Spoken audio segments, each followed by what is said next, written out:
En su opinión, ¿hasta qué punto se ha avanzado en construir, digamos, una agenda o políticas contrahegemónicas en la comunicación en el continente americano? ¿Y cuánto puede ayudar un evento como este a contribuir a realizar políticas de los medios de comunicación contrahegemónicas? Mira, yo creo que se han reunido aquí los que han mejor pensado, ¿no? Este tema y que va a ser un aporte realmente importante, ¿no? Para, digamos, no la resolución, ¿no? Porque no hay que esperar una resolución inmediata a problemas tan complejos, ¿no? Pero se da la circunstancia de una reunión muy rica, ¿no? Y muy, como digo, que convoca a, bueno, los que realmente han pensado este problema, ¿no? Bueno, no sé si he contestado. Sí. Ajá. Se vive en muchos países, por ejemplo, en el caso venezolano, vemos una guerra mediática muy fuerte. ¿Hasta qué punto los medios de comunicación todavía siguen teniendo ese control de los procesos políticos que pueden suceder y cómo se puede realizar, o sea, cómo se puede construir esa política contrahegemónica contra estos tipos de medios? Sí, mira, no, es decir, evidentemente que no, como no vivo aquí en Latinoamérica, yo no puedo dar el parecer es decir, de alguien que sigue realmente el comportamiento de los medios.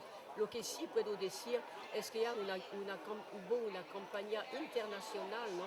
De los medios en contra de estos países, ¿no? En contra de Venezuela específicamente. Y bueno, yo creo que es muy necesario reenderezar, ¿no? Es decir, la opinión sobre la realidad de estos países. Es muy dañino, ¿no? Y le voy a decir que en Europa, por ejemplo, hay, sobre todo en países como Francia y España, hay una desinformación y un trastornamiento de la realidad de estos países que es realmente lamentable, ¿no? Que ofende la conciencia de uno, ¿no? Que tiene otra opinión, ¿no? Desde su punto de vista, ya más general, ¿cuánto ha avanzado América Latina en los estudios, las investigaciones acerca de comunicación y por qué es tan importante hablar de comunicación hoy en el siglo XXI? Sí, yo creo que se ha dado un salto muy grande, ¿no? Eh, sí. Se ha dado un salto muy grande, ¿no? Y eso lo sentimos aquí justamente en esta ocasión.